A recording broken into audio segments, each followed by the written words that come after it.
Primero, un sentimiento profundo de gratitud por haber vuelto a Colombia, por haber vuelto a esta ciudad tan bonita que es Cartagena, Cartagena de Indias, y por todas las muestras de afecto que he ido recibiendo desde que llegué ayer. Muchas gracias a los organizadores, a todos vosotros.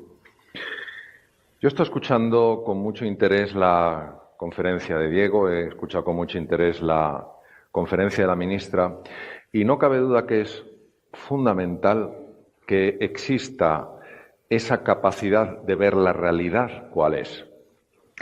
Imaginaros que yo empezara con un proceso respiratorio, que me encontrara un poco mal, fuera a mi hospital, fuera a urgencias, me viera el médico de urgencias, me dijera, nada, esto es un catarrito, esto se quita con un poquito de miel y limón, que es una cosa muy típica en España.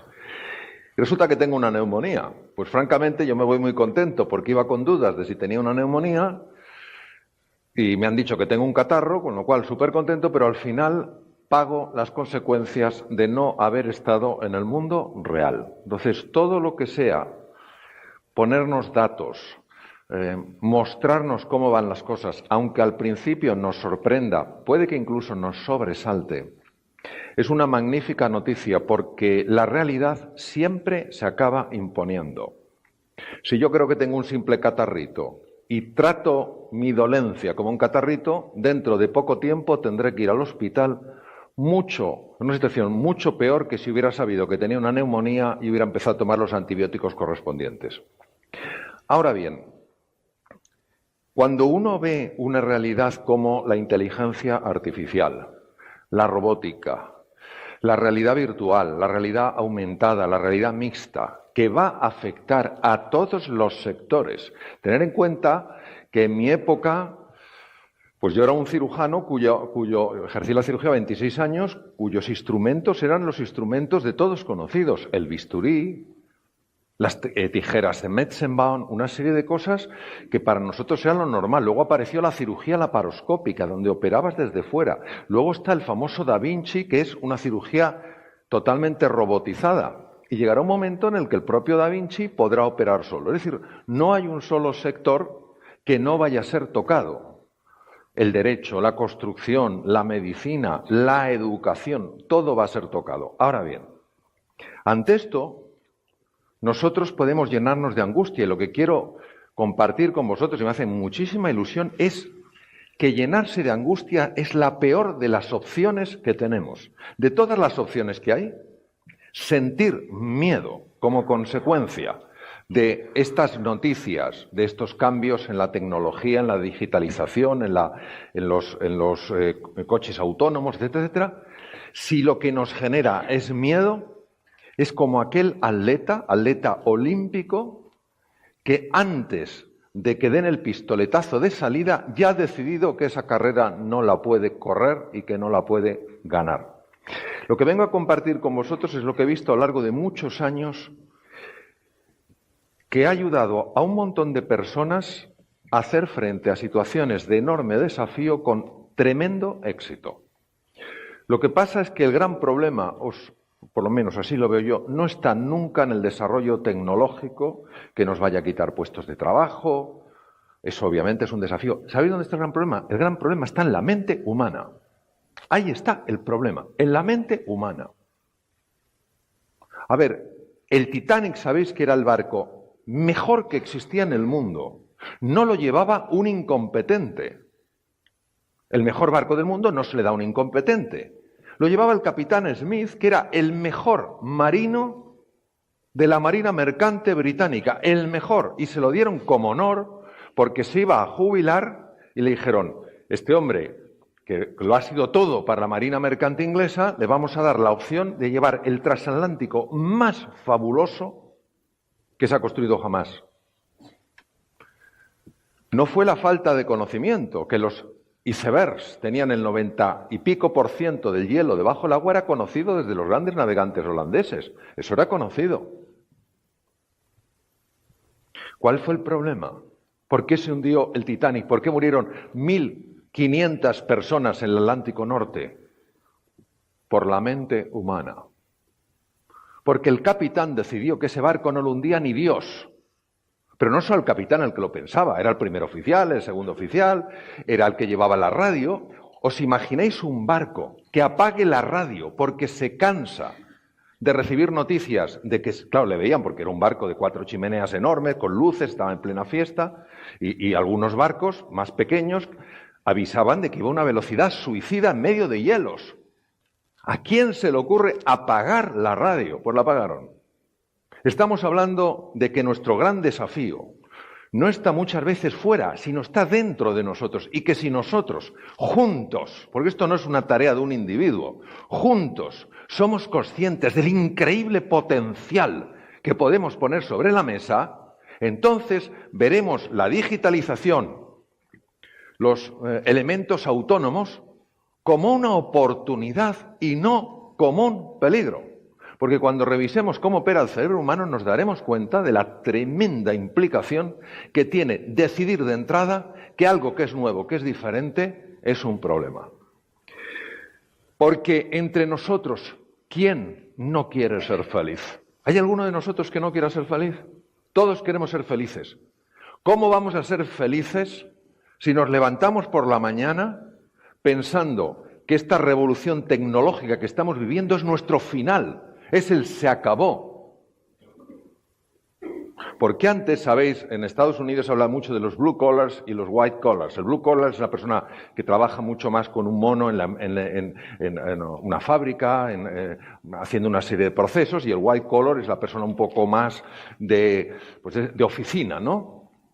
Y claro, los white collars, las personas más de oficina, estaban tranquilos porque la máquina, la tecnología, la robótica iba a quitarle el trabajo a los blue collars. Y así somos a veces de egoístas los seres humanos, que mientras se lo quita al vecino, a mí más me da. Pero claro, ahora, ¿quiénes están preocupados? También los white collars. No hay nadie que no pueda estar inquieto. Ahora, una cosa es reconocer que estamos ante un desafío importante, y otra, sentirse pequeño, insignificante, mísero ante ese desafío. Eso no lo podemos permitir, porque si lo que queremos es experimentar la felicidad, es sentirnos bien, es avanzar, es educarnos, es progresar, es evolucionar, la angustia, la ansiedad y la preocupación no son buenos compañeros de viaje. Entonces, lo que vamos a explorar juntos es una serie de posibilidades para transformar el funcionamiento de la mente humana, para reconocer ese tendón de Aquiles que todos tenemos, yo el primero, y que si no somos conscientes de ese tendón de Aquiles y el daño que nos puede hacer, nos dejaremos arrastrar por esas emociones que lo único que nos dan es sufrimiento. Y no merecemos esto. No estamos en este planeta para sufrir. Ya tendremos todos momentos de dificultad, momentos de incertidumbre, momentos de desafío, momentos de prueba, pero vamos, hacer de nuestra existencia un sufrimiento, y sobre todo un sufrimiento mental, tiene poco sentido. Bien, ¿dónde tenemos el desafío, queridos? El desafío lo tenemos en que esto es completamente, lo que vamos a ver es completamente contraintuitivo, es decir, funcionamos al revés de cómo podríamos funcionar. Y entonces existe una enorme resistencia a lo que supone sacarnos de esa zona, que sabéis que se llama la zona familiar o zona de confort, porque sencillamente no lo vemos. Tal vez alguno de los que estáis aquí fumáis.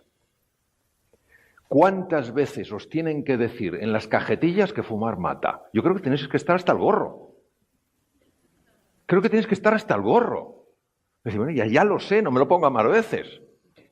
Entonces, tenemos que probar nuevos abordajes para conseguir otros resultados. Hablaba la ministra de la importancia de la productividad y también Diego, en su magnífica conferencia, hablaba de la importancia de la productividad. Vais a ver cómo los estados de la mente afectan directamente a la productividad. Porque no se trata de producir cualquier cosa. Se trata de añadir valor con tu producción, de ser creativo, de ser innovador, de sorprender, de generar una nueva experiencia. Pues fijaros, ya escritores de la talla de Molière apuntaban maneras, es decir, ya nos alertaban sobre el peligro que tenemos dentro de la propia mente. Fijaros lo que dice, pues sobre todo a los que estéis un poquito más lejos. No hay nada que la gente, y todos somos gente, porque a mí me hace mucha gracia cuando dicen, es que la gente es envidiosa. No. O sea, estoy yo y está la gente. Fijaros de qué manera el propio lenguaje nos traiciona y nos hace ver que somos de otro nivel. Nosotros, no, yo no soy envidioso. Yo no tengo celos. ¿Pero qué es eso?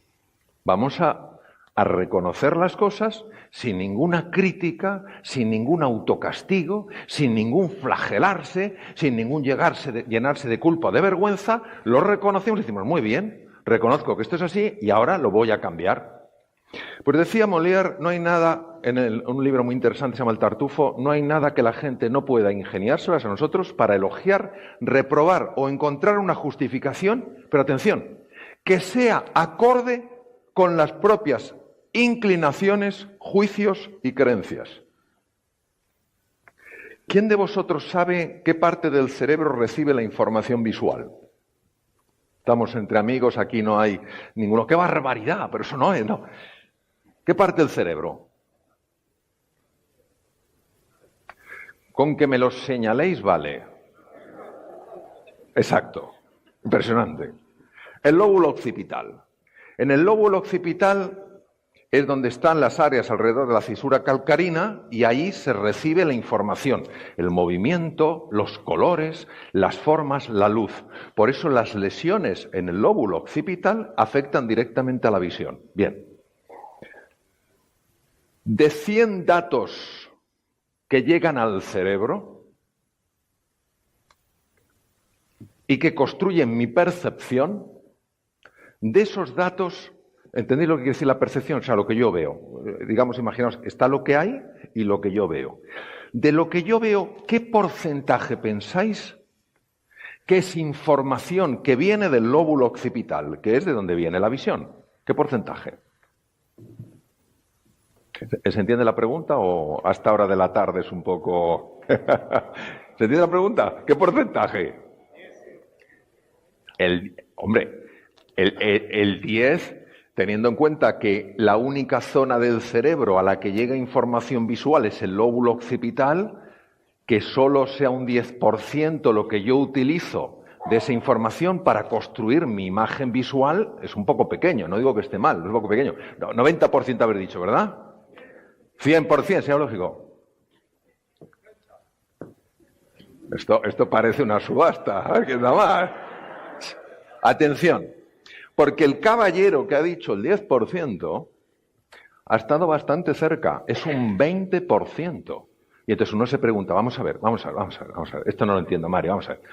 Si tú dices que toda la información visual entra en el lóbulo occipital, la parte de la cabeza, ¿cómo es posible que en la construcción de la realidad que yo veo, solo el 20% dependa del elemento visual? Porque el 80% depende de mi experiencia, de mis creencias y de mis emociones.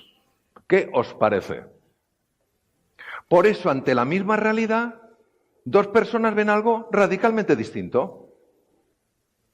Pues claro, nosotros no podemos cambiar lo que entra por el lóbulo occipital, pero sí podemos cambiar lo que entra por otros lados del cerebro.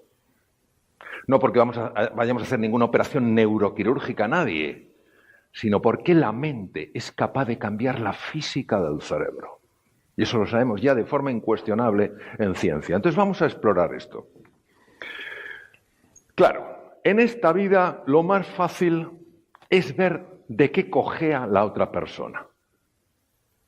Es decir, qué fácil es ver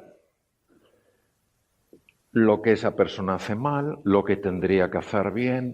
Es que es muy fácil, si es que lo sabemos por experiencia. Pero qué difícil es mirarse hacia uno y decir, ¿qué puedo hacer yo? Es decir, no cabe duda que aquí estén representados personas con un impacto enorme en el desarrollo de un país tan extraordinario como Colombia. Pero todos, yo el primero, tenemos la tendencia a decir, esto que lo haga el gobierno. Y ahora que está la ministra, pues le toca a ella. Y ahora que toca el presidente después, pues más. ¿Qué nos toca a cada uno de nosotros? ¿Qué nos toca a cada uno de nosotros? ¿Qué es lo que podemos hacer cada uno de nosotros, sobre todo si somos personas que caminamos juntos. Y eso es lo que vamos a ver, no desde un lenguaje azucarado, hombre, porque nos vamos a abrazar todos, nos vamos a querer mucho en el proceso. No, vamos a ver cómo nuestro cerebro es un cerebro social. No se puede entender la evolución del ser humano si no se entiende que es el animal racional, social por excelencia. Somos seres de encuentro. Y esto nos diferencia mucho de la máquina. Precisamente en los momentos de la tremenda digitalización que vivimos y la automatización, lo que tenemos que entender es qué nos hace radicalmente humanos. ¿Cuál es nuestra diferencia? Porque esto no es competir con la máquina, es ver cómo podemos colaborar con la máquina colaborar con nosotros para mejorar la productividad, la ilusión, el desempeño, etc. Es lo que vamos a explorar. Aquí no hay que creerse nada. Lo que podemos es, con mirada curiosa e interesada, observar cómo van las cosas. Vamos a ver. Como esto es difícil transmitirlo con palabras, vamos a hacer una serie de juegos visuales para que entendamos cómo opera la mente humana. Vamos a ver, ¿qué veis por aquí? Es decir, yo me voy a poner aquí.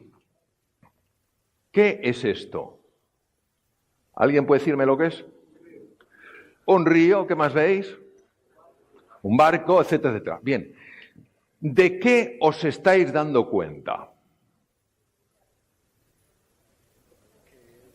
Oigo por ahí de cosas. Cuando alguien nos contesta así en España decimos, ¿eres gallego? Porque el gallego no sabe si va, si viene y tal cual, ¿no? Le haces una pregunta y te contesta otra. ¿De qué os estáis dando cuenta, queridos? ¿No os estáis dando cuenta de que hay algo que está tapado? Esto significa saber que no sé. Sé que no sé lo que está tapado. ¿Estamos de acuerdo? ¿Qué pasaría si la mente humana no nos permitiera darnos cuenta de eso? Es decir, no nos diéramos cuenta de que no nos estamos dando cuenta. Os voy a explicar de una forma clara. La mente humana no tolera un solo hueco de información. Imaginaros. Vas por la calle, te encuentras con un amigo, a ver, no mi amigo, le haces así, hola, y pasa de largo. ¿Qué información hemos tenido? La información es que no nos ha contestado. ¿Pensáis que la mente se queda solo con eso? Oh, la mente empieza a funcionar. ¡Ah! Si yo sabía. Si es un desgraciado. Si es de los que no contesta. Recuerdo, por cierto, ahora, hace 12 años, que también me encontré con él y no me contestó. ¿Os dais cuenta cómo nos enreda? Es como, no sé si aquí tenéis, en España se llama brea, cuando algún petrolero suelta porquería de esa y la pisas, eso no hay manera de quitárselo. Es como un alien. Se te agarra al pie y no hay manera. Tienes que agarrar una piedra pómez y casi tienes que quedar sin planta de pie para quitarte la brea. Pues es lo mismo. Cuando éramos niños no éramos así. Cuando éramos niños preguntábamos, oye papá, ¿ese es amigo tuyo? ¿No te ha contestado, no? No, hijo, es un desgraciado. No, vamos a hablar con él, a ver qué le pasa. Y a lo mejor te decía, es que no te he visto. ¿Me entendéis? Pero cuando nos hacemos mayores, el juicio, el prejuicio, la crítica es automático. Y no podemos verlo con el sentido de, oh, qué malos somos. Necesitamos un periodo de ayuno para aliviar esta culpa. No, lo que necesitamos es comprender que estamos llamados a ser todos científicos, a explorar, a investigar y decir, vamos a ver, yo me acerco aquí y es verdad que falta algo. De lo que yo veo da la sensación de que es un río, un barco, lo que sea, pero sé que hay algo que me estoy perdiendo, con lo cual tengo una mirada mucho más humilde, mucho más interesada para explorar, ¿me entendéis? Pues vais a ver lo que está detrás. Probablemente nada de lo que imaginábamos ninguno. Es un cuadro que se llama La Copa del Titán. La Copa del Titán. Pero como esto todavía no es una experiencia lo suficientemente fuerte, y vosotros queréis una experiencia más fuerte, que sí, decidme algo. para que sepa que estáis vivos. Bien, ¿queréis una experiencia más fuerte? Os voy a mostrar una experiencia más fuerte y la he puesto delante de ingenieros que no se lo creían y utilizaron analizadores de color. Dijeron, oye, tienes razón. Digo, sí, es que es sencillamente para que nos demos cuenta de cómo opera la mente humana. Vamos a ver. Este es un tablero de ajedrez con un cilindro, muy normalito. Quiero que observéis el cuadrado A y el cuadrado B. A y B. Solo hay A y B. La pregunta es, ¿tienen el mismo color? Alguien ha dicho sí. Me tienes que contar lo que has bebido a la hora de comer. Porque yo me he tomado una lulada y no me ha generado ese efecto. Le has debido echar algún tipo de bebida, como dicen, espirituosa, de esta espirituosa, ¿no? Bien, a ver, si no hemos fumado nada raro, si no hemos bebido nada raro y hemos dormido un poco decentemente, el cuadrado A y el B no tienen el mismo color. No tienen el mismo color. Ahora bien, todos miramos a esa persona que ha dicho sí como si fuera rarita. Y sin embargo no lo es. Porque ha intuido que esto tiene truco. Y es que la mente humana tiene truco. Y vamos a ver lo que ocurre cuando quito los efectos que engañan a la mente. Vais a ver. Voy a empezar a mover cosas.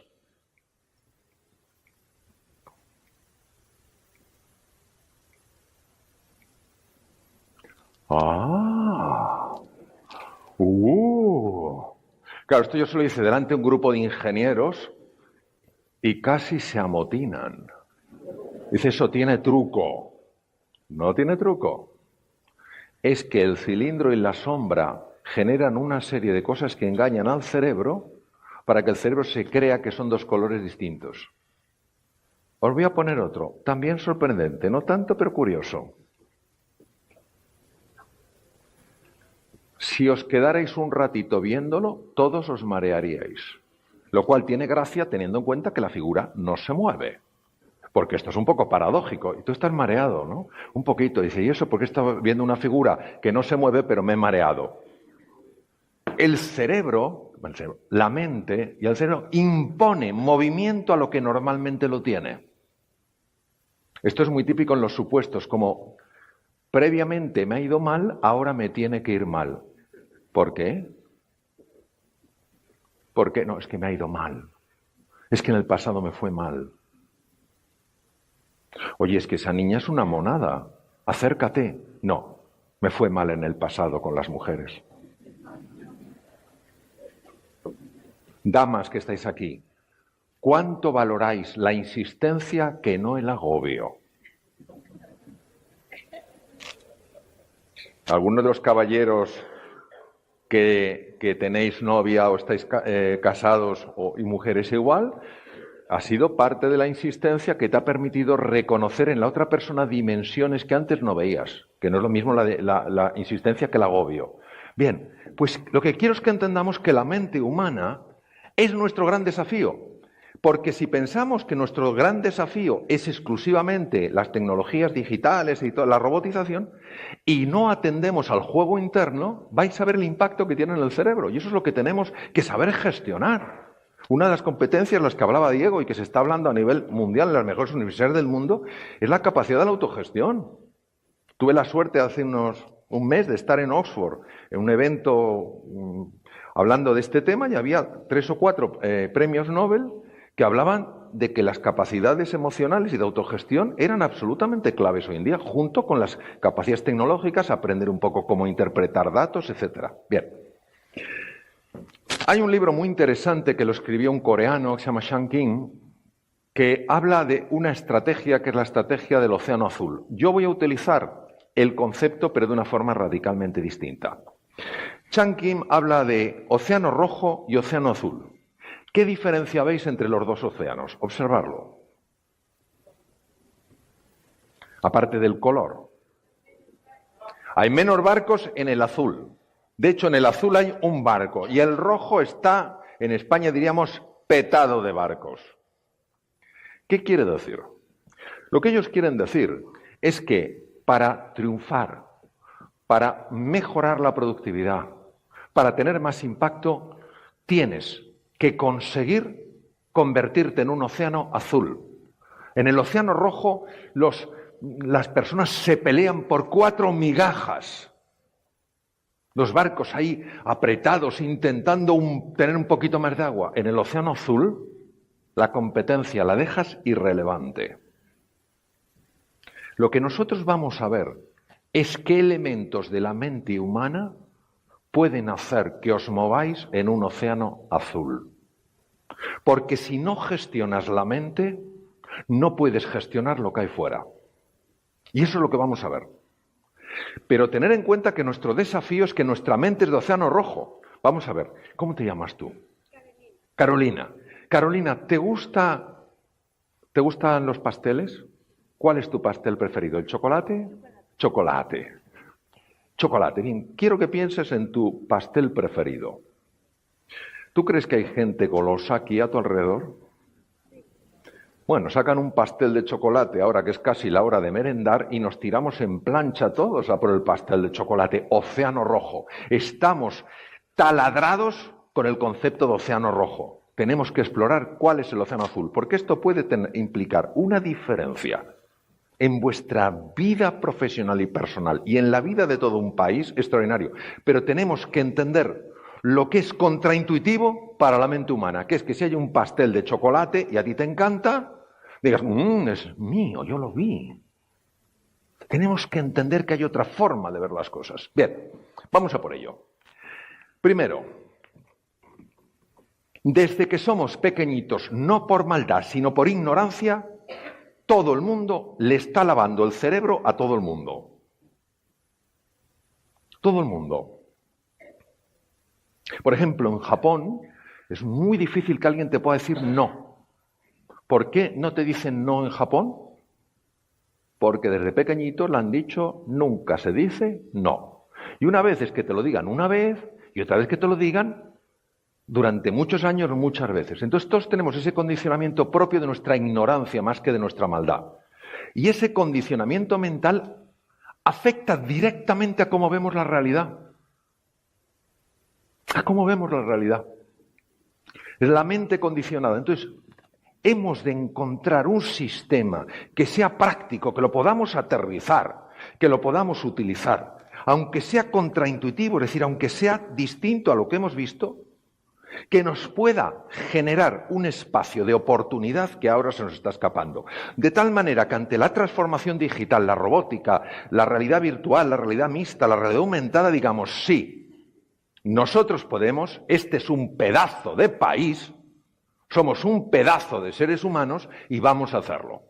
Y como tú consigas transformar el mindset, tú lo transformas todo. Y no lo digo porque lo lea, porque me apasiona, lo digo porque lo he vivido, como lo hemos vivido todos nosotros en algún momento de nuestra vida. Vamos a ver. Primero, esta es una llamada de atención, es importante. El universo nos dice, ahora hay que prestar especial atención. Si alguno estaba especialmente distraído, que ahora se fije. Primero, nuestra mente ha sido condicionada a pensar que vivimos en un mundo escaso.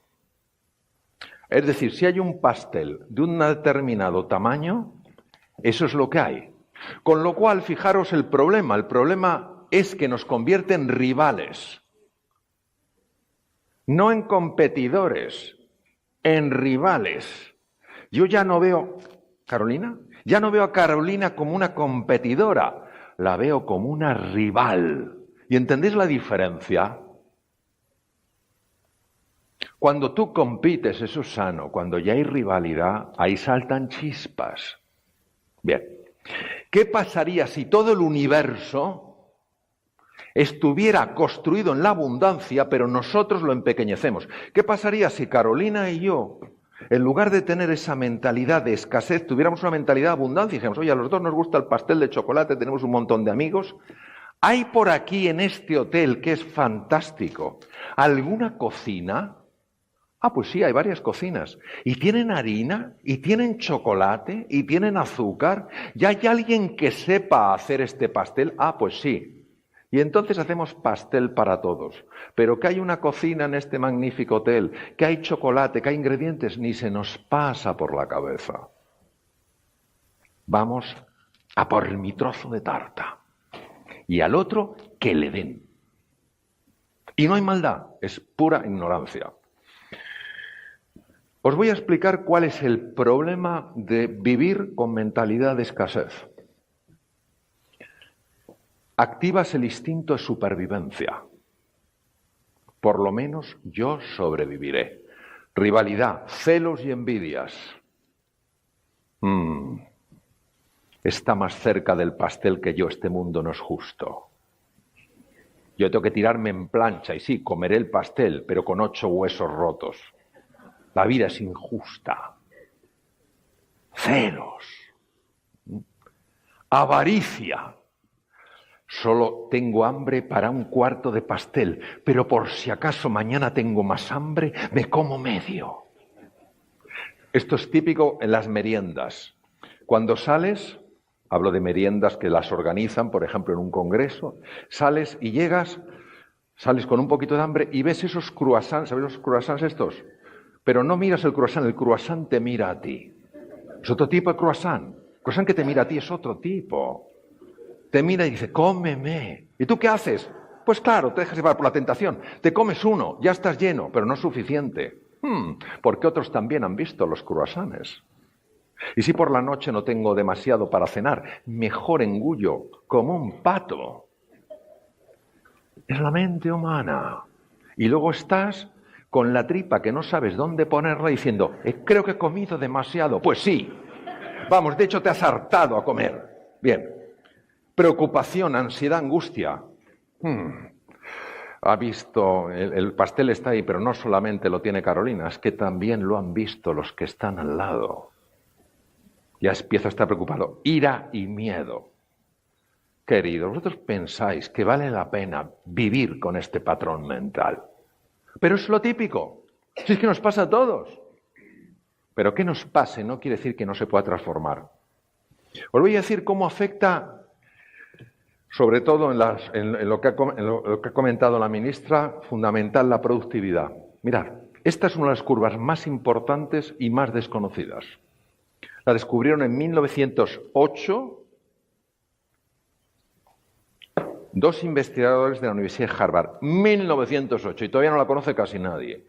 Aquí está el profesor Yorkis y el profesor Dodson. Se dieron cuenta lo siguiente, se dieron cuenta que, me voy a poner como si yo estuviera aquí dentro de la tabla, se dieron cuenta de que nosotros necesitamos un nivel de tensión para funcionar bien. Es decir, como nos decías tú, Diego, oye, aquí hay que ponerse las pilas, esto es urgente. Claro que sí, yo tengo un nivel de tensión y fijaros, el nivel de tensión, ¿veis cómo se traduce en eficiencia? Porque la curva, el eje de las abscisas, me parece que es el eje de las X, es el performance. El performance es la productividad, es la creatividad, es la capacidad de negociar. Fijaros que hace falta un nivel de presión para tener un nivel de performance. ¿Lo veis todos? Bien. Pero observar que cuando sube la tensión, ¿qué pasa con el performance? Que baja. ¿Lo estáis viendo? ¿Qué es lo que mete el exceso de tensión? La mente humana. Vamos a suponer lo que ha estado diciendo Diego esta mañana, es urgente, hay que sacar, porque talento aquí en Colombia hay un montón. Lo que pasa es que es como las esmeraldas, hay un montón, pero hay que sacarlas a flote. Es como el oro, hay un montón, pero hay que sacarlo a flote. Bien, entonces, es urgente ponerse las pilas, fenomenal, estoy aquí, pero luego empieza a actuar la mente. Sí, pero yo no puedo, yo soy demasiado mayor, yo tengo demasiada juventud acumulada, Si ya lo que hago me cuesta un montón, entonces no me doy cuenta, pero ya voy avanzando en la curva. Si es que en el fondo, ahora que recuerdo, era el torpón de la clase. Sigues en la curva. Y claro, luego encima si me ven con los años que tengo y empezando de nuevo, es al final de la curva. Y claro, y si está al final de la curva, ¿cómo vas a aprender? Si tu performance baja. Lo que no sabían Yorkis y Dodson era por qué bajaba. ¿Por qué baja tanto la eficiencia, la productividad, el emprendizaje, la creatividad de un ser humano con la presión? ¿Qué es lo que la hace bajar? Yorkis y Dodson sí sabía que era la mente humana, pero no existía tecnología para poder entender cómo la mente humana tiene tanto poder para anular los recursos de un ser humano.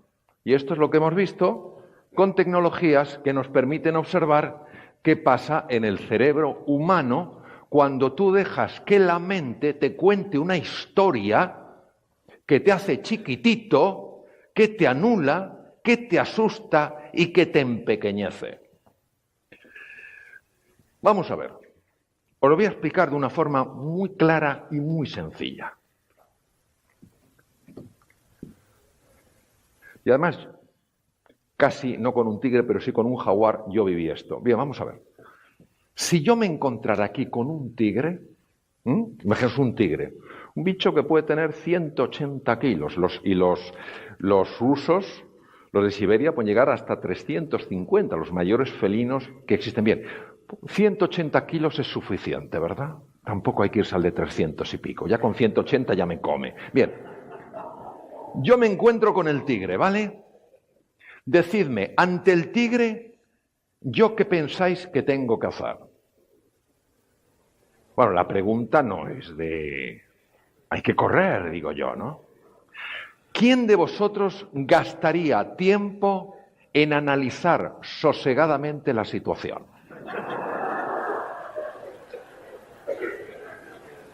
¿Qué opciones tengo? Ninguna. Ya te lo digo, ya tienes ninguna. Segunda, ¿quién de vosotros gastaría algo de tiempo en buscar, cuando tienes el tigre ahí, buscar algo de tipo creativo? Voy a hacer un movimiento extraño a ver si el tigre se confunde. ¿Quién de vosotros invertiría algo de tiempo en negociar con el tigre? Bien, a correr que toca. Esto está claro, ¿verdad? Bien. Para correr a la velocidad a la que tengo que correr, que sería superior, por supuesto, a la que yo corro, tiene que ir una cantidad masiva de sangre llena de oxígeno, de glucosa y de adrenalina a los músculos, ¿lo entendéis? Porque tiene que multiplicar la potencia muscular por 5. Si tienes un coche de 100 caballos, lo tiene que convertir el motor en 500, porque si no, tú no escapas del tigre. No es que te dé la seguridad que tengas un motor de 500 de escapar del tigre, pero por lo menos aumentas tus oportunidades. ¿A que sí? Bien. Luego la sangre tiene que ir a las piernas. Para que vaya tanta sangre a las piernas, tiene que haber una reorganización del flujo sanguíneo. Tiene que robarse sangre de algunos territorios para llevárselo a las piernas, ¿se entiende? Porque el cuerpo humano no puede fabricar sangre. ¿De dónde roba sangre? Le doy unas cuantas pistas antes. ¿De dónde roba? ¡El cerebro! A ver, ¿cuánto pesa vuestro cerebro? Uno dirá, en mi caso el 90%, porque soy como un genio, lo doy todo, me vengo arriba, el 90%, el 25%, este cuerpecillo solo sirve para pasear a mi cabeza. Llévame ahí. Y el cuerpo me lleva. No. Nuestro cerebro pesa el 2% del cuerpo. Es una birria, ¿no? O sea, el 98% no es peso cerebral. ¿Sabéis cuánta sangre se lleva? El 25%. Es como si el 2% de las empresas de Colombia se llevaran el 25% de todo el presupuesto. ¿Por qué? Porque hace falta muchísimo oxígeno, muchísima glucosa para las complejísimas funciones del cerebro. ¿Entendéis esto? Claro. Entonces, ¿qué ocurre? Que cuando el tigre me persigue, todas las zonas altamente complejas del cerebro que me permiten analizar, ser creativo, ser emprendedor, ser innovador, negociar, empiezan a no recibir sangre y esa sangre se va a las piernas. Pero no es suficiente lo que roba del cerebro. Ha de ir sangre de otros lugares. ¿De qué más sitios pensáis que ha de robar sangre? Del tubo digestivo. Vamos a ver, a mí me está persiguiendo un tigre. Yo paso al lado de un árbol lleno de mangos y no me voy a parar. No hay tiempo para eso. Pero fijaros lo inteligente que es el organismo. El organismo consigue que pese menos. ¿Cómo es posible que yo pueda pesar menos? Es importante que pese menos porque la misma potencia, menos peso, voy más rápido, ¿sí o no? ¿Sabéis lo que hace un órgano que está en el cerebro que os presentaré? Lo que hace es que algunas personas, ante la presencia del depredador, tengan un despeño diarreico. Dos ventajas. Uno, pesas menos. 2, si tienes suerte, el tigre se resbala. Ventaja añadida. Ventaja añadida. Bien, entonces, ya tenemos menos sangre en la cabeza, menos sangre en el tubo digestivo, incluso un despeño diarreico. Claro, el tubo digestivo, una vez que el colon ha desplomado y te ha quitado peso y vas más ligero, el tubo digestivo se paraliza porque no es momento para comer. Pero además tiene que robar de más sitios. ¿De dónde pensáis que roba? ¿De dónde? ¿De la vejiga? La verdad es que el órgano es un poco extraño, pero la vejiga es que es un reservorio. Entonces la vejiga lo que pasa es que se contrae, haces eso y todavía pesas menos. Es un buen tema. ¿De dónde más pensáis que roba? El corazón no puede robar porque el corazón está bombeando la pensa. Muy bien, roba de la piel. ¿Y de dónde más? Los pulmones no puede, porque los pulmones están intercambiando oxígeno a toda velocidad por CO2. ¿Dónde roba? De la piel, ya lo he dicho. Sí, el hígado produce una contracción porque mete sangre en el torrente circulatorio y el bazo igual. ¿Pero de dónde más roba? De los riñones, es verdad, va menos sangre, con lo cual hay menos producción de orina. ¿De dónde más roba? Del corazón no puede, porque el corazón está bombeando. No me insistáis en el corazón, que no, que el corazón no. No sé por qué queréis que el corazón bombee menos. No, que me zampa el tigre, el corazón tiene que darle. Del aparato reproductor, porque hay que ser muy optimista si te persigue un tigre para pensar en eso. En una ocasión, vosotros sabéis que en España hay distintas regiones y en el País Vasco son como muy, yo les quiero mucho, son como muy así como, pues eso el chiste, ¿no? Uno que va en helicóptero por encima de la ciudad de Bilbao y le pregunta al piloto, ¿es su primera vez que va por encima, ¿de dónde es usted? Y dice, yo soy de Bilbao. Dice, ¿y si es de Bilbao, para qué quiere ver la ciudad? Dice, para ver cómo se ve sin mí. Pues un poco, entonces yo estaba dando una conferencia en Bilbao y estaba en un auditorio bastante grande y eran como un auditorio y había un señor a mi izquierda que me miraba rarísimo toda la conferencia, todo el rato me miraba así. Digo, ¿no? ¿Qué le pasará? Y cuando digo lo del tigre y que el tigre te roba sangre del territorio genital, porque no es momento, tiene que llevarlo todo a la musculatura. Recuerdo que me miró, pero con toda la cara del mundo. Me dice, a mí ni en un momento así me roba sangre de ahí. Yo dije, este es un campeón. Hay que hacer una colecta para hacerle una escultura.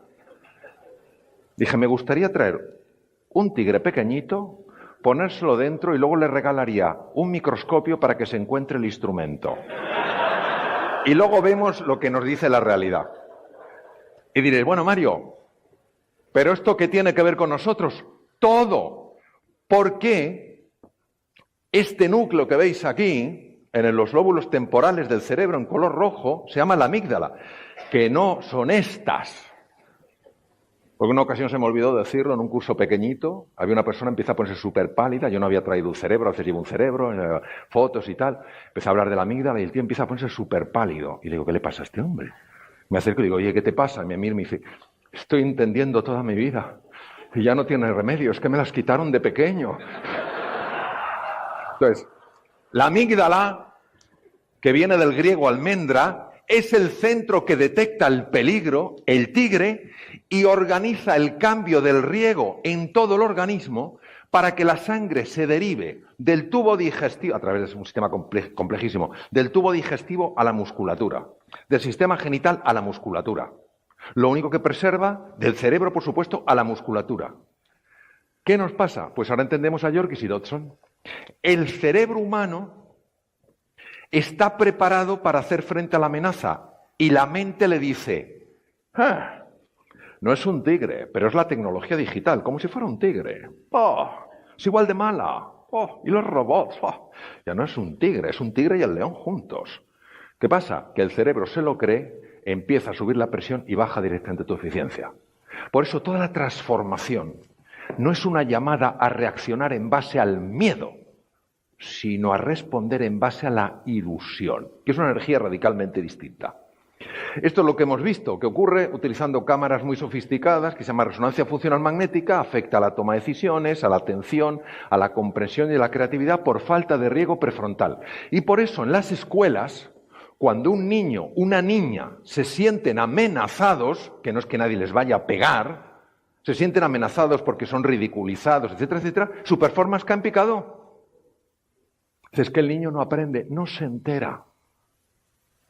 Pregunte si el niño, la niña, se sienten seguros, si se sienten apoyados, si se sienten comprendidos, si se sienten valorados, si solo le importa la cantidad de conocimientos que son capaces de absorber, no lo podrán procesar ni digerir porque su zona frontal, sobre todo la parte anterior del cerebro, no está completamente operativa.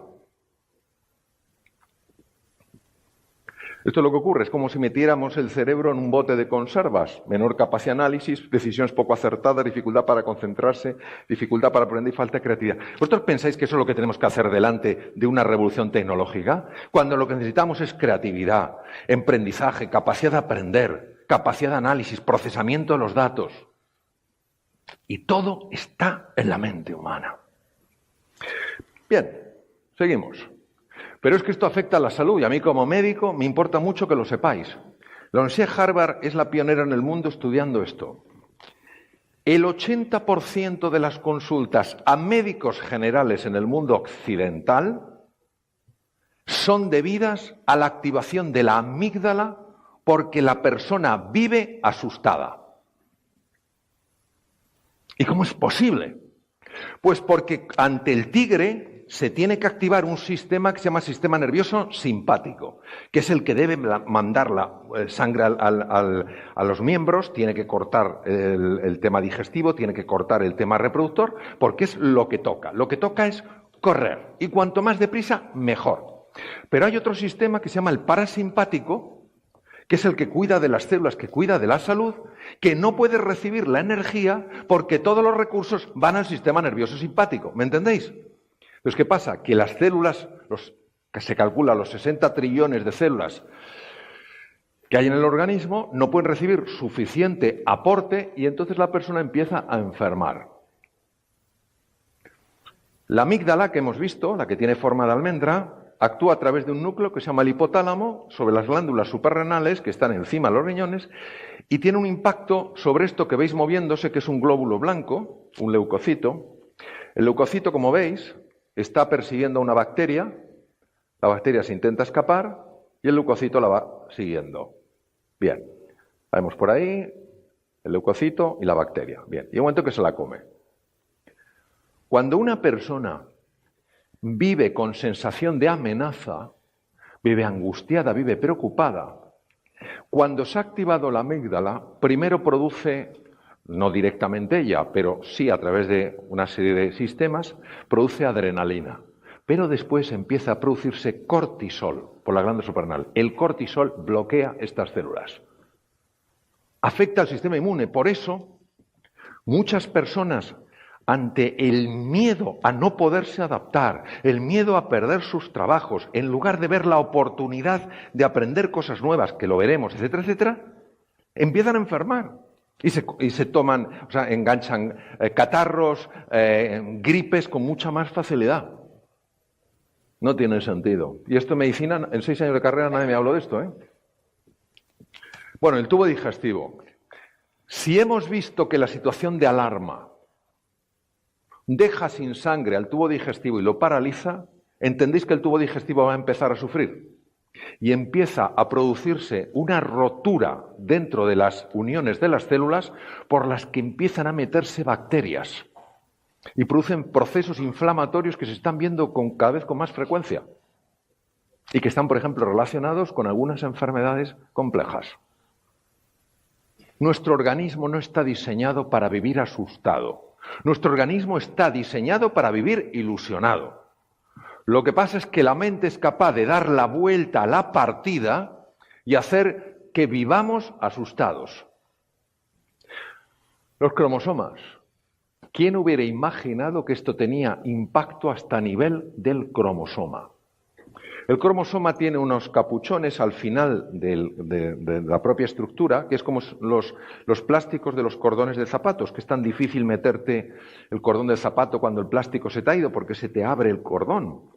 Pues lo que veis aquí se llaman telómeros, que viene de telos griego, lo que está al final, es lo que hace que el cromosoma, cuando la célula se divide, no se deteriore. Porque si el cromosoma se deteriora más de la cuenta, la célula no se puede dividir y envejece. Bien. En el 2009, Elisa Blackburn gana el Premio Nobel de Medicina, es Medicina o Fisiología de Medicina, por descubrir, junto con un equipo del Caltech en Pasadena, en California, una enzima, una sustancia química, que es la telomerasa, que la veis ahí girando, y que es la que se encarga de reparar los telómeros cuando la célula envejece. Es decir, es una hormona que te ayuda a mantenerte joven. Vamos a ver, si a mí me está persiguiendo un tigre, ¿qué importancia le daría el organismo a mantenerme joven? La pregunta no es muy complicada. ¡Cero! Porque con que viva un día más, ya es para celebrarlo. No voy a pensar si vivo un año, 20 más. El sistema parasimpático, el que se anula ante el miedo, es el que protege y el que favorece la liberación de telomerasa. El ser humano está hecho por naturaleza para hacer frente a los desafíos con serenidad, con confianza y con entusiasmo, no con miedo. Pero la mente es capaz de girar la ecuación, cambiarla y entonces sufrimos y lo pasamos mal. Bien, esto está pasando muchísimo a nivel social y en las empresas.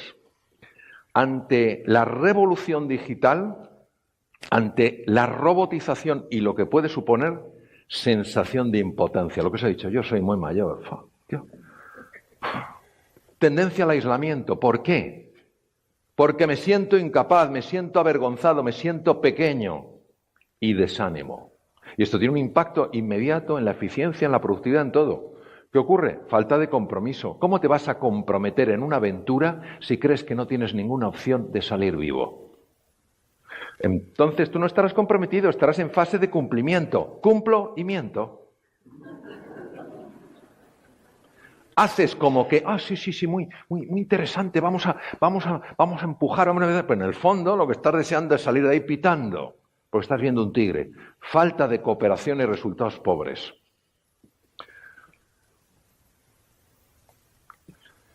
Esto es importantísimo que lo conozcáis. Cuando la mente humana activa la amígdala, ¿os acordáis esos núcleos? Activa la amígdala, empiezas a ver a los demás de una forma distinta. Acordaros, el 20% es información visual, el 80% la genera el cerebro. Y empiezas a ver en los demás lo que no te gusta, lo que desagrada, lo feo, lo incómodo. Cuando un ser humano tiene cosas feas y cosas hermosas, pero cuando se activa la amígdala, solo vemos esto. Anda que no nos habrá pasado a todos en los momentos de tensión ver a nuestra mujer que es un cañón y decir, pero qué fea que está.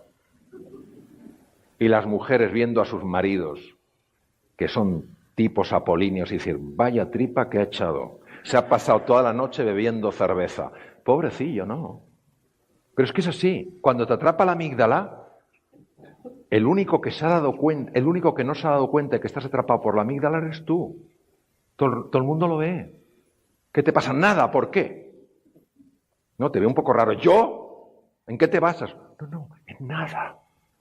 Nos pasa a todos. Bien. Conflicto, colusión. Entonces, siguiente tema. O sea, si nos abrimos a que este es un mundo abundante, desde la cooperación, de que no solo hay un pastel por el que tenemos que pelearnos, sino que hay una cocina, si miramos, investigamos con ingredientes, azúcar, chocolate maravilloso, de todo, entonces ya estamos en otra onda, en océano azul mental. Pero la siguiente es clave. ¿Vivimos en un mundo hostil o un mundo benévolo? No sabéis la importancia que tiene esta pregunta. Hay seres humanos llenos de dignidad, como todo ser humano está lleno de dignidad, en su interior más profundo, que se levantan por la mañana Alguien les pregunta, ¿qué esperas del día? Yo, que pase. Pero ¿cómo podemos ir así por la vida, queridos? ¿Por qué? Porque creemos que vivimos en un mundo hostil. Y lo que nosotros tengamos en la mente, inevitablemente lo trasladaremos fuera. La violencia de fuera es la expresión de la violencia de dentro. La generosidad de fuera es la expresión de la generosidad de dentro. Es importantísimo que entendamos que el universo, el mundo, no es hostil. La mente nos hace verlo como hostil. Y esto tiene implicaciones enormes. Porque cuando una persona se siente amenazada, fijaros lo que pasa. Lo que pasa es que lo único que le importa es mantener su seguridad y su estatus como sea. Estábamos hablando de una maravillosa comida que hemos tenido en los jardines de este precioso hotel sobre la necesidad de que el mundo educativo, la universidad, etcétera, etcétera, empiece a enseñar cosas nuevas porque son las que se necesitan ahora. Y la resistencia que se encuentra en poderlo aplicar, pero no en el mundo universitario, en cualquier parte. ¿Por qué? Porque me están sacando de lo que yo domino. Este es mi estatus, es mi cortijo. A mí no me mueve nadie. Mantenimiento del estatus. Y luego la pertenencia al grupo. Si yo ya no soy el eje de todo, el grupo me admitirá, el grupo me acogerá, el grupo me incorporará. Son cosas muy humanas, pero muy limitantes. Muy limitantes. Y eso es lo que pasa. Una persona se puede sentir amenazada ante alguien más joven que domina mucho mejor la tecnología. Puede sentirse amenazada ante una persona que te da una idea que a ti no se te ha ocurrido. Es humano, no pasa nada por experimentarlo. Sí pasa por no querer reconocerlo o por no querer cambiarlo. Ahí sí tiene consecuencias. Sin embargo, si nosotros pensamos que el universo no solo es abundante, sino que es un universo no hostil, sino un universo lleno de sabiduría, entonces empezamos a enfocarnos en esto, en el reto. Esto es un reto para todos nosotros, incluso para los que están construyendo las nuevas tecnologías, las tecnologías digitales, que ya no son nuevas. El reto, la mejora constante. Oye, es que yo no quiero cambiar, pero por lo menos, a lo mejor puedes evolucionar. Y cuando empiezas poquito a poco a evolucionar, ya estás cambiando. Y la importancia de contribuir. Vosotros os dais cuenta del ejemplo que vosotros ya veis, y esto no es regalar vuestros oídos porque eso lo sabe todo el mundo, la cantidad de ejemplos que habéis dado al mundo vosotros como país, como Colombia.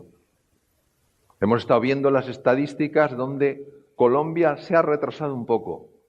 ¿Por qué no puede volver a ser un líder en todo esto?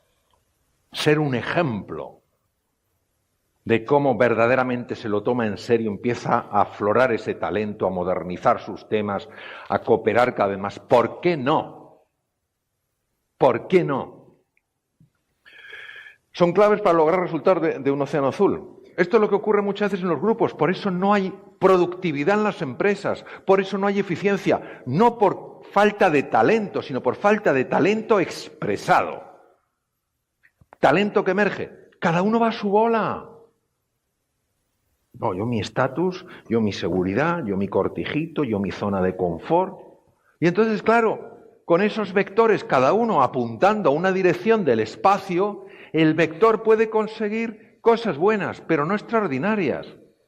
Ahora, si estáis unidos por una ilusión común, por un sentido de contribuir a este gran país, a vuestras empresas, a vuestros asociados, a las personas a las que estáis ayudando no solo en temas de vivienda, no solo en temas de salud, en temas de educación, sino os estáis ayudando a ser felices y os dais cuenta de la bella tarea y os sentís llamados de verdad a esta contribución, es que el vector se altera.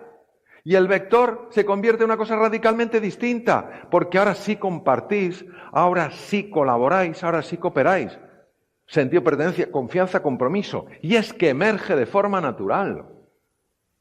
Si es que nadie os va a dar la solución, si es que la tenéis dentro. Lo que hay que hacer es que tiene que emerger, tiene que aflorar, y eso solo emerge cuando se ponen las condiciones adecuadas.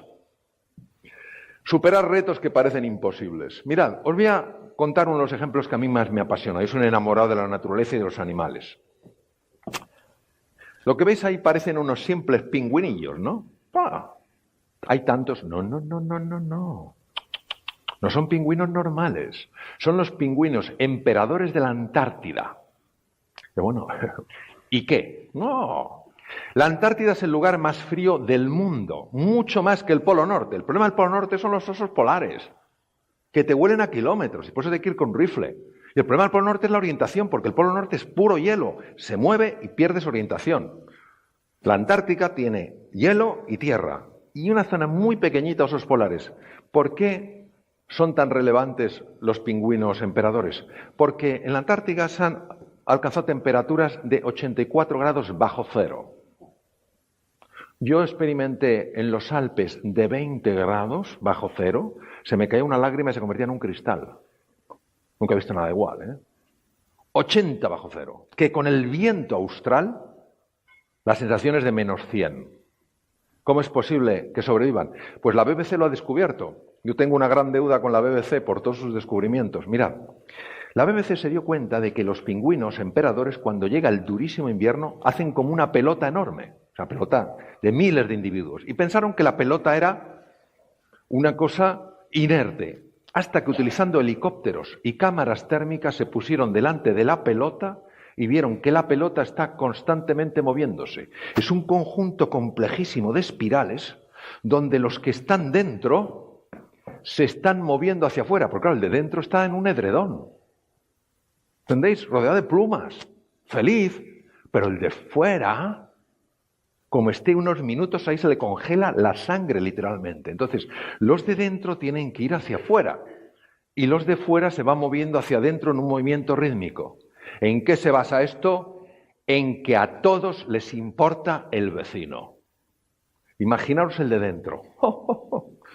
Yo estoy aquí muy calentito, somos muchos, yo que muevo las patitas, pero que en el sitio que me quedo. Y el de fuera, angustiado, diciendo, ¿se moverá el de dentro? Todo está basado en la confianza. ¡Qué enseñanza del mundo animal! Pero voy a poner otra cosa preciosa, también de la BBC. Esto fue una investigación que hizo la BBC en Kenia. La BBC manda investigadores durante muchos años para ver si consiguen sacar un documental espectacular de algún animal. En este caso, del guepardo o chita, el animal más rápido que hay en el mundo. Para que os hagáis una idea, un guepardo pasa de 0 a 80 en 3,4 segundos. Equivale a un Ferrari Modena de 340, creo que son 340 caballos. Vais a ver lo brutal que es el ataque de un guepardo, aunque lo conozcáis, pero lo recordamos. Vamos a un poquito de sonido, please. Bueno, déjalo sin sonido. No pasa nada. De todas maneras, muchas gracias. No pasa nada. Bien, vais a ver lo rápido que es. Mira, 0 a 80. El 80% del tiempo va en el aire. Solo toca un 20% el suelo. Impresionante, ¿no? Ahora, lo que estáis viendo es la gacela de Thompson. Es el alimento del guepardo. El guepardo es un animal que caza de forma individual, aunque vive en comunidad. Caza de forma individual, a diferencia de las leonas que cazan en packs. Bien, esta es la historia de unos investigadores de la BBC que localizaron una guepardo hembra que estaba embarazada, que estaba esperando crías, dio a luz 3 machos y les fue enseñando a cazar. Bueno, como se pasa mucho tiempo, los investigadores observaban, y los guepardos se hicieron mayores y la madre les enseñó a cazar. Y ellos cazaban sus gacelas de Thompson. Cada uno cazaba su gacela de Thompson cuando la conseguía enganchar, la pillaba. Pero entonces sucedió algo extrañísimo. Las gacelas de Thompson empezaron a desaparecer de ese territorio. La BBC no descubrió por qué. Esto es rarísimo porque estas gacelas de ese territorio jamás emigran. Y de repente los guepardos se quedaron sin comida. Entonces yo os pregunto a vosotros, imaginaos que fuerais guepardos y os hubierais quedado sin comida, porque ya no está vuestra comida. ¿Qué haríais?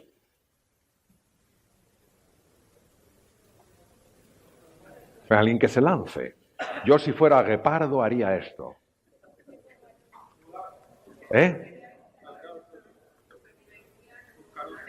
Buscar otra presa. Muy bien.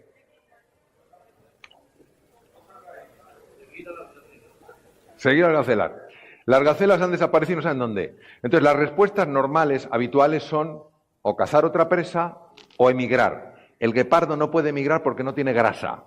Un animal sin grasa que emigra, el cuerpo se come su propia musculatura. Pero lo más fascinante lo escuché en un comité de dirección donde les conté la historia del guepardo. Y dije, si fuerais guepardos, ¿qué haríais?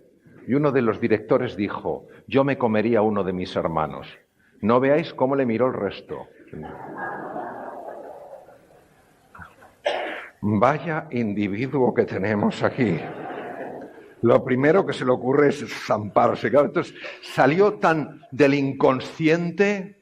Madre mía. Bueno, entonces, como los guepardos saben instintivamente que no pueden emigrar, se dedican a cazar otra presa. Pero la única presa que encuentran es esta. Es una cebra. La cebra pesa 7 veces más que un guepardo. Imaginaros intentar vencer a alguien que pese 7 veces más que vosotros. Y es fascinante porque el documental, que también lo vi, de la BBC, se lanzan los 3 hermanos cada uno por una cebra. Y es como un chiste, es como un gato detrás de una persona. Fracaso. El mundo ha cambiado. ¿Qué se dedican a hacer los guepardos? A enfadarse contra el mundo, la naturaleza, estas desgraciadas gacelas de Thompson porque se han ido, se tenían que quedar aquí para que yo me las comiera. ¿O tú por qué has ido por una cebra tan grande? Tenías que ir a por una... No, porque no tienen una mente tan torcida como la nuestra. No. Entonces dicen, si tenemos que cazar otro animal, tenemos que cooperar. Vais a ver, la primera vez en toda la historia del reino animal que se ha grabado una escena así. Jamás antes se había visto esto.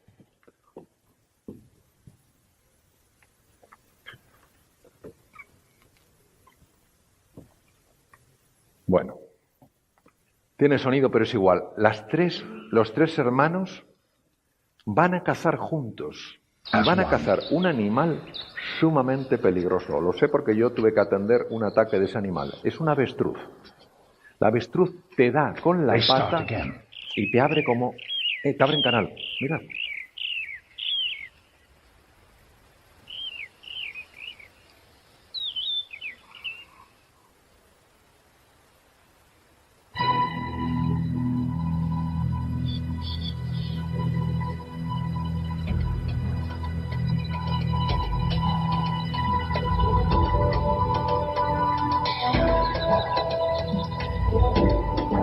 An ostrich outweighs and outguns a single cheetah.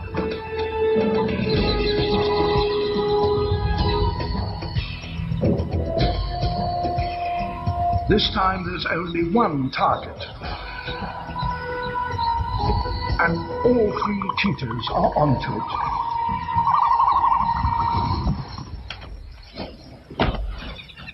The third brother starts to throttle the ostrich. Even off its feet, it's still dangerous. Bueno, ya lo habéis visto. Bien, vamos a ver. ¿Os imagináis que semejante reto, que para ellos sería como para nosotros la transformación digital? Para ellos ellos vivían de acuerdo a las gacelas, su mundo ha cambiado.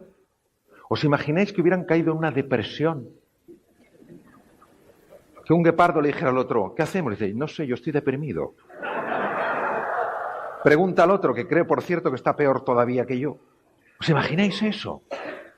¿Os imagináis que la primera vez que tratan de cazar otro animal, que es la cebra, porque fracasaron, dijeran, yo no lo intento más, ¿por qué? Porque he fracasado. ¿Cuántas veces? Una. Con una tengo de sobra. Siguen. Y luego es precioso porque fijaros que de los 3 guepardos hay uno que es el más rápido. Hay otro que es el más fuerte y otro que ni es el más rápido ni es el más fuerte. El más rápido es el primero que sale, porque una avestruz corre 80 kilómetros por hora, pero puede mantener la carrera mucho tiempo. El guepardo puede alcanzar los 120, pero durante poco tiempo, porque si no se infarta. Entonces tiene que salir el ultra rápido. Claro, luego tienes una avestruz que tiene como mochila un guepardo. ¿Quién le intercepta? el más fuerte. Y el pobre tercero que queda, que ni es ni el más fuerte ni el más rápido, va ahí diciendo, a ver en lo que puedo ayudar. Es el que inmoviliza en el cuello al avestruz. ¿Os imagináis que esto lo hubieran convertido en un juego de Lego? Y el más fuerte hubiera dicho, vamos a ver, queridos. Vamos a ver. Aquí, ¿quién es el más fuerte? Pues tú, pues ya está. Si el más fuerte es algo el primero. No lo hubieran conseguido. Si lo que las tecnologías digitales nos están ofreciendo como increíble oportunidad es la posibilidad de cooperar, de colaborar, de aflorar este talento, de ayudarnos. A ti que se te da bien esto, a ti que en lugar de echarnos la bronca, de criticarnos, oh mira, tú no corres lo suficiente, sí, pero resulta que es muy fuerte y tú no tanto. Ah, tú ni corres ni eres fuerte, sí, pero resulta que es el que inmoviliza al avestruz. No tienes al tercero y no comes avestruz. La pregunta es, ¿cuál será la siguiente presa? Ahora pueden ir a por quien quieran. Bien.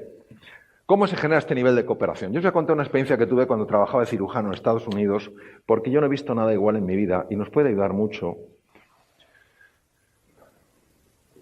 para entender lo que es el liderazgo de verdad, lo que es entender esto como una oportunidad donde todos vamos juntos. Este es un hospital donde yo ejercí la cirugía como fellow en cirugía, pertenece al grupo de la Universidad de Harvard, se llama Beth Israel Deaconess, y es un hospital donde los cirujanos éramos responsables, junto con los anestesistas, de la unidad de cuidados intensivos quirúrgica.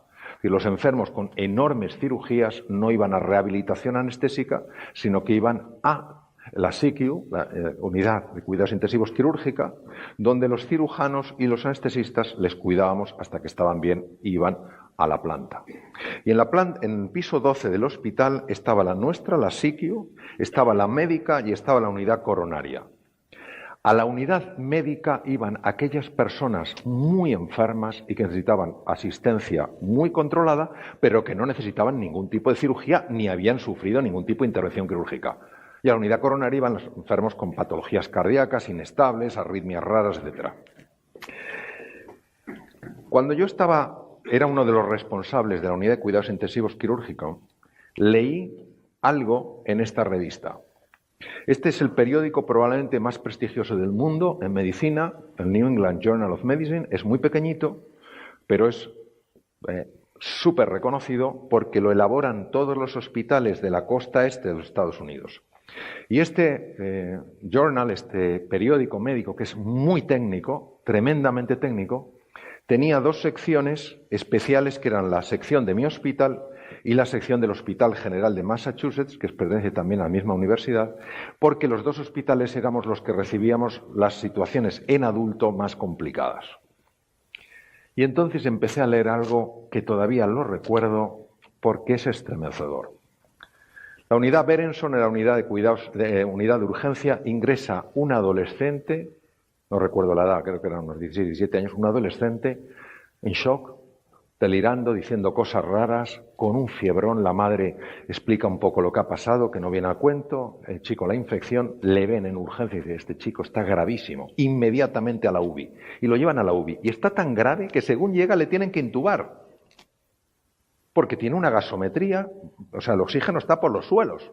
Le tienen que intubar, poner ventilación asistida y, claro, como está con un fiebrón temblando, obviamente es de cajón, sabes que ahí hay un bicho que ha entrado en la sangre, es una septicemia. Entonces, ¿qué se hace ante una septicemia? Pues una vez que has hecho el soporte básico, tú sacas unos cultivos de sangre, los mandas al laboratorio antes de poner antibiótico para ver si pillas al bicho, porque en cuanto pongas antibiótico, enmascaras el bicho, ¿me entendéis?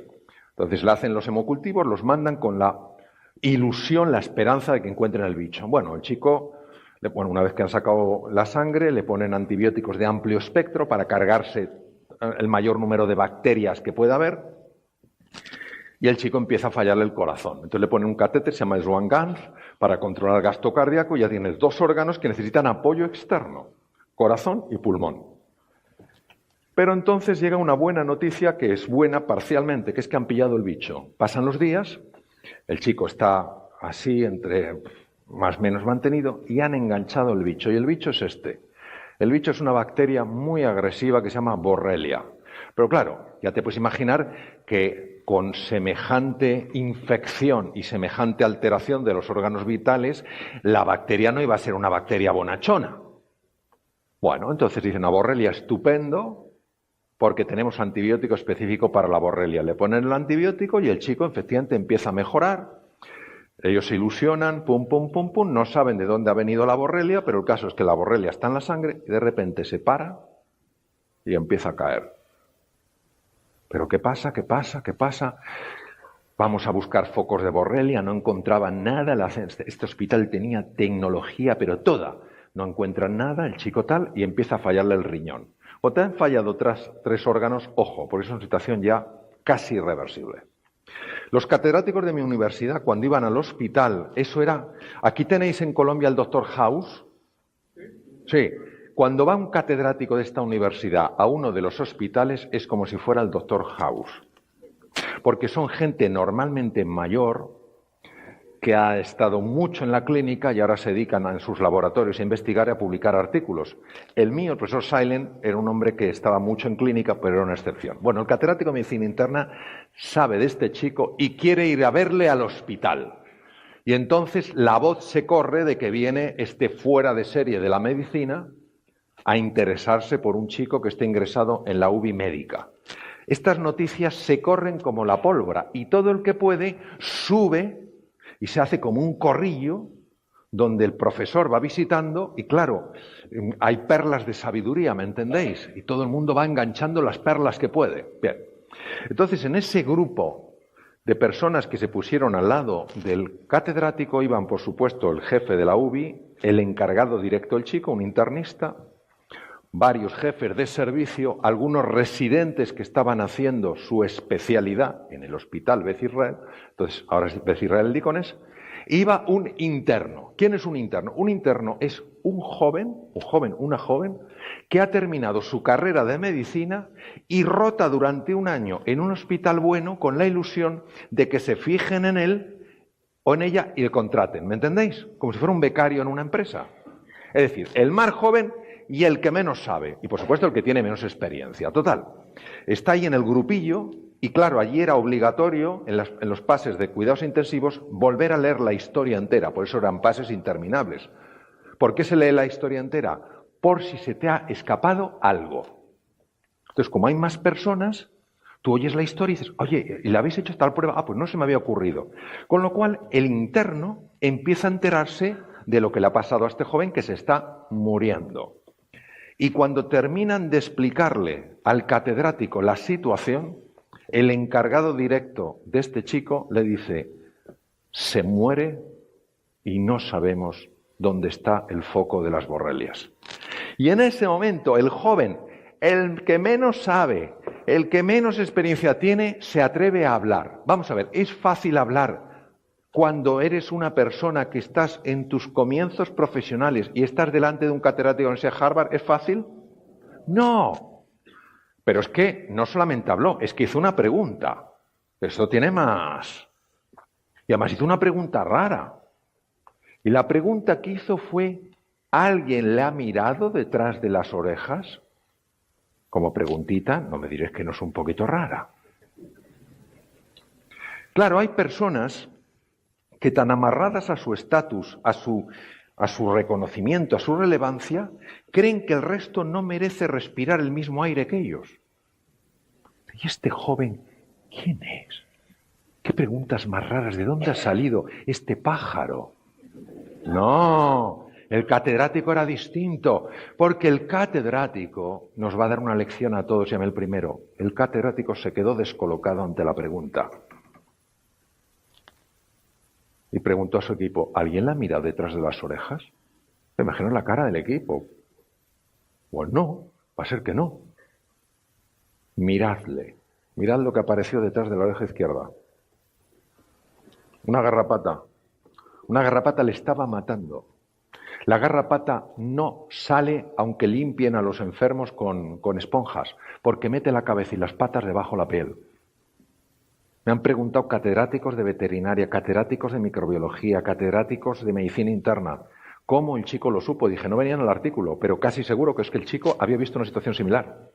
¿Os imagináis que el catedrático no le hubiera querido escuchar, que no hubiera habido un espacio para valorar el talento que es diferente, el talento joven, que porque no tenga experiencia no quiere decir que no tenga un punto de vista, es decir, la vista desde un punto. Fijaros lo que hemos aprendido del catedrático. Primero, la solución a un problema aparentemente insoluble puede venir del lugar más inesperado.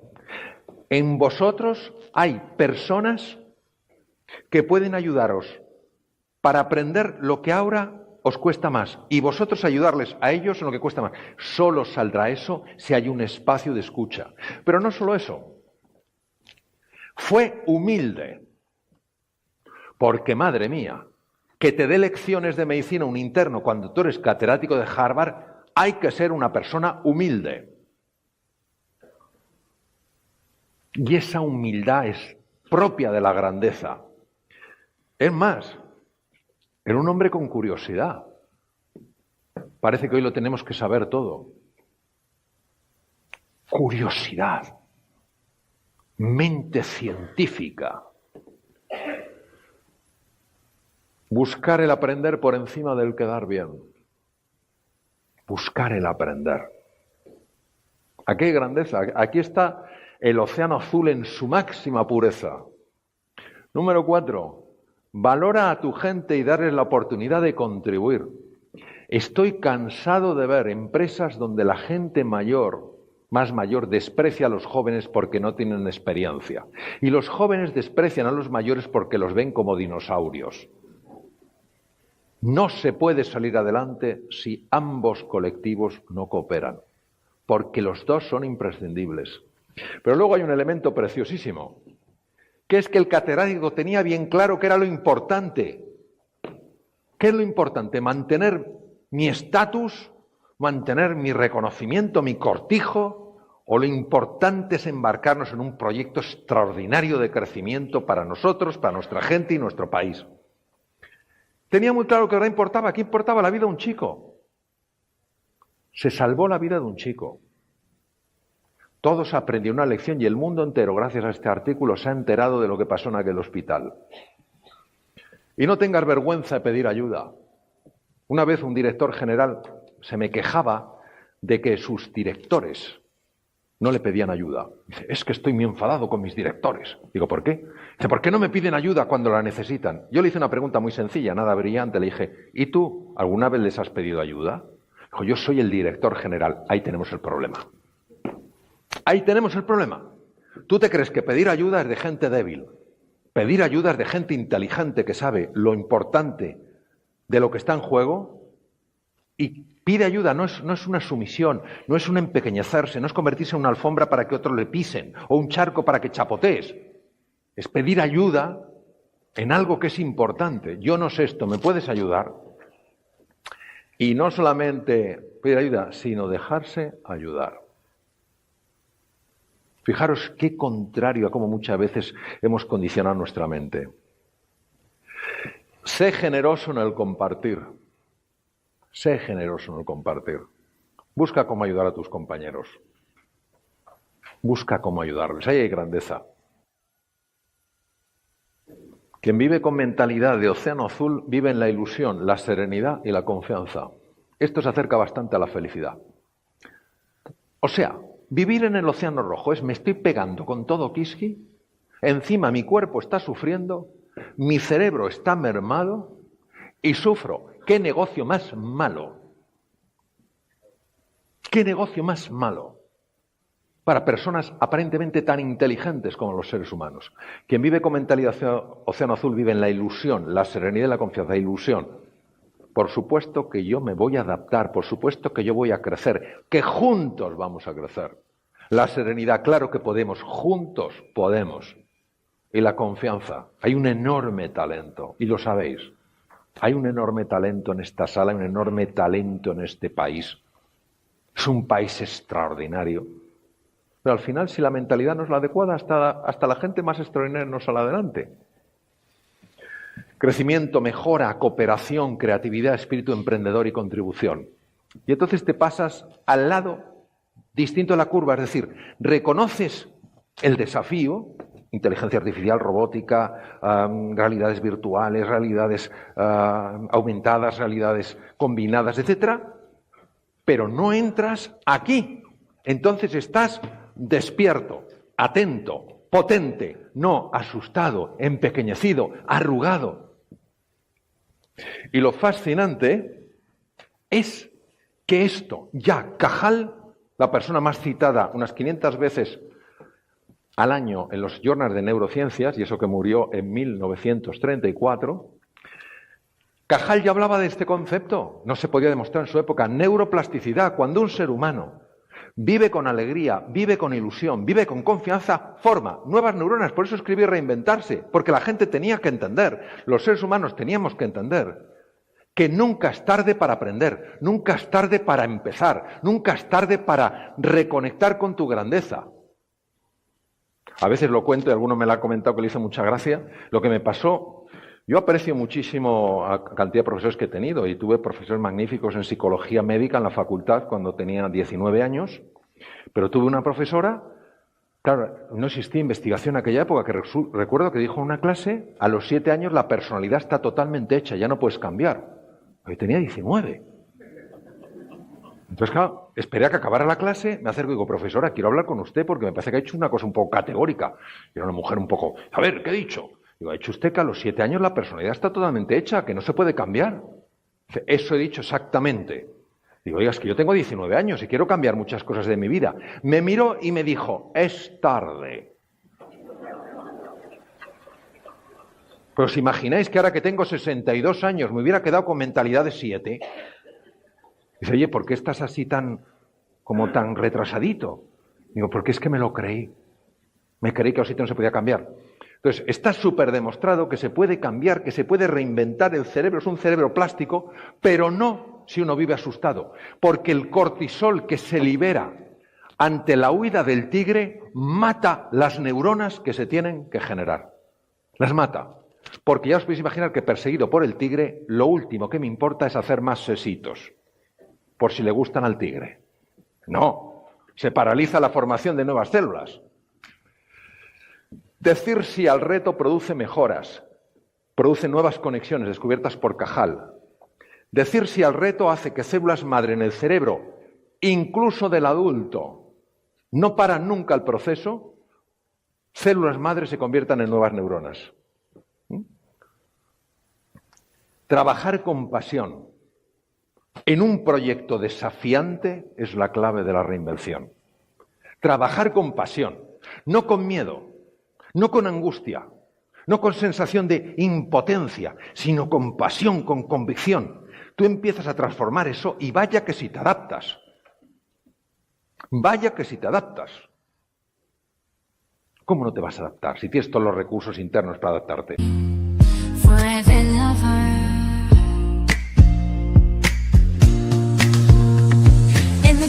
Of the darkest night, your love shines through a guiding light. With every heartbeat, I feel your grace. In your warm embrace, I find my place. Darling, don't cry, don't shed a tear, for I'll be your fortress, I'll always be near. Though storms may rage and oceans may roar, I'll stand by your side forevermore. Through the trials and the tests we face, our love will endure, it cannot be erased. So dry your eyes, my love, and take my hand. Together we'll conquer. Helen Keller. Helen Keller se quedó ciega, muda y sorda cuando era una niña pequeña. Tenía 16 meses de edad. La dieron por imposible. El mundo había cambiado. No veía, no oía. Pero alguien creyó en ella y se convirtió en la primera mujer en la historia que el mismo año en 1912, 4 años después de York y Dodson, fue la primera mujer en la historia que se graduó con honores por la Universidad de Harvard. La primera mujer en la historia. La entrevistó un periodista que conocía el lenguaje de los sordomudos a través del tacto. Y le dijo, señorita Keller, porque claro, ya no podía ver, ¿hay algo peor en esta vida que ser ciego? Y ella le contestó, sí, señor, es peor poder ver y no tener una visión, porque su fe en el futuro es su fuerza en el presente. Entonces, que nadie nos robe, sobre todo que la mente no nos robe una ilusión por un futuro extraordinario. Y voy a terminar leyéndose una cosa que no es mía, es de una persona que se llama Blas Campos, sobre cómo pasar de un océano oscuro, rojo, a un océano azul. Se llama Asamblea en la Carpintería.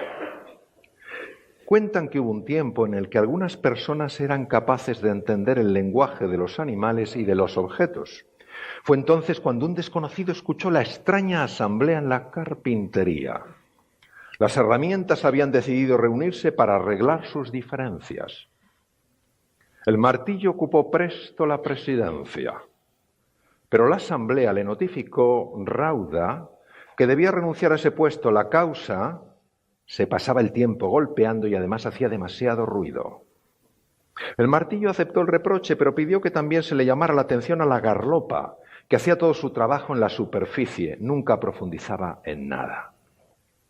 La garlopa aceptó a su vez, pero pidió que expulsaran los tornillos. Adujo que había que darles muchas vueltas para que al final sirvieran para algo.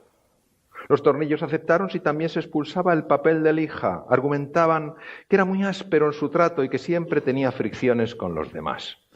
Y el papel de lija estuvo de acuerdo a condición de que le acompañase en la expulsión el metro. El metro se pasaba todo el tiempo midiendo a los demás como si fuera el único perfecto. En ese momento entró el carpintero, se puso el delantal y se colocó ante el banco para iniciar su trabajo. Utilizó el martillo, la garlopa, el papel de lija, el metro, los tornillos. Finalmente, unas toscas maderas se transformaron en un hermoso mueble. Cuando el carpintero finalizó su jornada y la carpintería quedó nuevamente en silencio, la asamblea reanudó su deliberación. Entonces fue cuando tomó la palabra el serrucho y dijo: señores, ha quedado demostrado que tenemos muchos defectos, pero el carpintero trabaja con nuestras cualidades.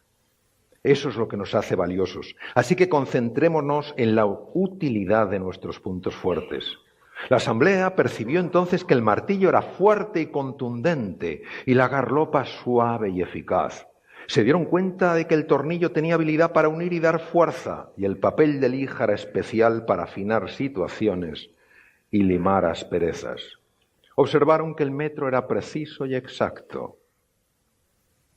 Tomaron conciencia de una nueva realidad, de que formaban un equipo capaz de ayudar a producir muebles, puertas, ventanas de calidad. Se sintieron orgullosos de sus fortalezas y también de poder trabajar juntos para desarrollarlas. Dos océanos radicalmente distintos. Entonces os dejo con una pregunta, con mi profunda gratitud a todos. Muchas gracias, Adriana, a todos. Gracias, Isabel, todos, Catalina, en fin, todos, muchas gracias. ¿Por qué no vamos a poder crear entre todos un océano azul y enrolarnos así en una de las aventuras más apasionantes de nuestra vida? Muchas gracias, queridos.